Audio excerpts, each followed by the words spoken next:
Shalom, shalom, shalom. All praises to Yahweh, Ba'ashem, Yahushai, Ba'ashem Rakakadash. Double honors goes to the elders and apostles of GMS. Salutations to the hopeful elect.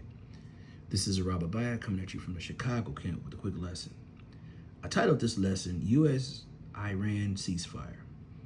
So I got this quick video where they were talking about, Iran was talking about the ceasefire status with the U.S., and, it's not looking good at all, which the Bible prophesied that there would be, blood, that there would be a war.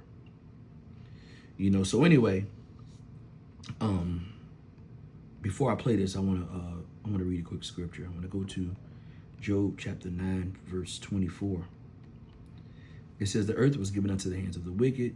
He covered the faces of the judges thereof. If not, where and who is he? Well, we know that the wicked is Esau. Because everything that he does is always done in wickedness, So, they said that because of, Esau's wickedness, it won't be a ceasefire. Let's get that. Let's go to, this is scripture. I want to go to Ecclesiastes chapter 10, verse 8. It says, because of unrighteous dealings, injuries, and riches got by deceit, the kingdom is translated from one people to another. So this man is, everything he does is wicked. He'll say one thing and change it. Just the history of this, Iran, the Iran and U.S. war, just this small time, they done just some terrible things. Like they'll meet with them and then kill their leader. Who does that, man? Just straight wickedness. So anyway, I'm gonna go ahead and play this video and we'll move from there. Check this out. There will be no ceasefire between Iran and the United States if the Israeli regime continues its onslaught. It will not happen.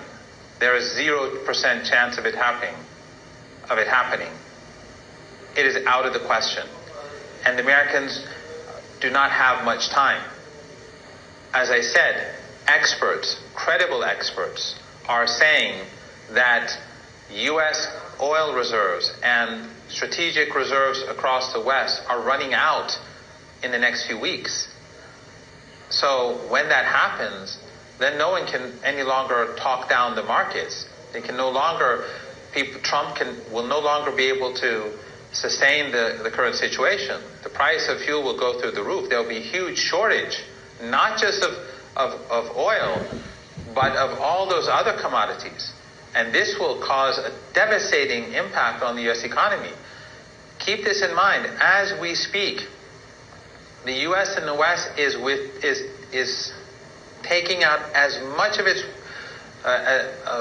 oil reserves from its strategic reserves as possible every day. Wow. This is, and the reserves weren't full in the first place.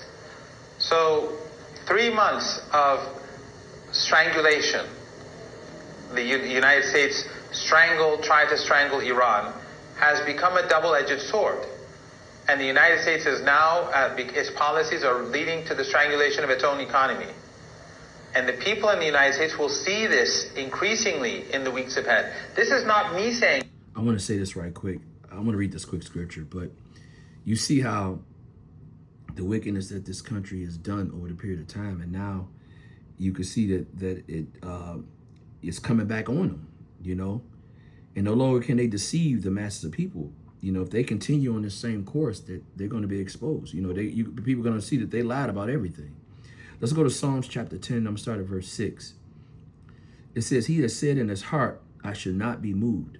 I shall never be in adversity. And so this man believes that he's always going to have everything and it's always going to go his way. And, the Lord's going to correct him on that. He's going to get to see that everything's not going to go his way. As a matter of fact, he's going to lose his kingdom and his rulership.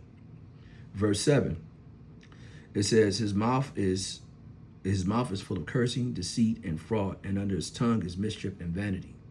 Verse 8, he sitteth in the lurking places of the village, and in secret places does he murder the innocent. His eyes are privily set against the poor. And that's the truth. Every nation of people, that don't have the nuclear capability, or they're not at the same level with him, he tries to oppress them. And he takes and he steals their natural resources. And that's what this was all about. He figured that he would be able to do Iran like he did Venezuela.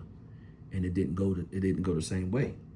You know, this man has been deceiving for the longest, and now, you know, his actions are going to catch up with him. You know, he's no longer going to be able to deceive the people because he's going to run out of his resources. The same thing. But of course, you're going to see the Bible prophesied already that there's going to be a big war, and that's what's going to happen. When this man is not just going to, he's not just going to lay down. You know, this man is his history. This is what he likes to do: is steal, kill, and destroy. Let's get that. Then we go back to the story. Let me read that quick scripture. Let's go to John chapter 10, verse 10. It says, "The thief cometh not but to steal, to kill, and to destroy. I come that you might have life, and that you might have it more abundantly." Who's the thief of the earth? The so-called white man. You know, Esau. Everything that he's acquired, all states and everything that he has, he stole for it. You know, he didn't bargain for it. He actually steal, killed, and destroyed for it. So this is where we at. You know, and where we're going is going to be to the destruction of this kingdom. It's going to be the ultimate end for Esau. Anyway, let me go ahead and play this. So these are the experts speaking. So if the Israeli regime goes down this path, the U.S. economy will sink. I have no doubt about it. There will be no ceasefire between Iran and the United States. Yeah. So we know that, you know, everyone knows now that Israel has a stronghold on the U.S. government, you know, and they don't care. They're going to just run whatever they can, and it's going to cause, it's going to cause war. You know, the scriptures talk about the least of the flock should bring them out. That's what's going to happen. These devils are going to cause the whole world the whole country and the world to go into war. You know, Esau is the end of the world. Let's get that. Let's go to 2 Ezra chapter 6. I start at verse 7. It says, "Then answered I and said, what should be the parting asunder of times? And when shall the end of the first and the beginning of it that follow? And he said unto me, from Abraham unto Isaac, when Jacob and Esau were born of him, Jacob's hand held first the heel of Esau. For Esau is the end of the world, and Jacob is the beginning of it that follow." So the Israelites are the beginning of the new world, you know, and this system is going to fall. You know, and what you see right now with all of these actions is because he know that he has a short time here. They know that the Israelites are waking up. They can see all the signs that the Bible talk about, and we're standing on our feet. And he know that his time is short here. Let's get there. Let's go to Revelations chapter 12, verse 12. It says, "Therefore rejoice, ye heavens, and ye that dwell in them. Woe unto the inhabitants of the earth and of the sea, for the devil come down unto you, having great wrath, because he knoweth that he hath but a short time." You know, so that's what's happening right now. These devils know that their time is short, and they know that they can no longer pull the wool over the people's eyes. They can no longer deceive them because, you know, it's gonna come out. You know, they're growing. Their actions are making them.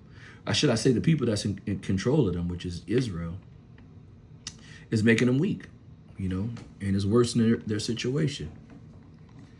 You know, I want to tell you that this video is for teaching purposes only. I'm not getting anything from it. This is just for teaching purposes only. Fair use, fair use. I want to give all praises and honor to Yahweh, Bahashim, Yahushai, Bahashim, Rekakadash. Double honors goes to the elders and apostles of GMS. Salutations to the hopeful elect. Shalom till next time, Lord willing. Shalom.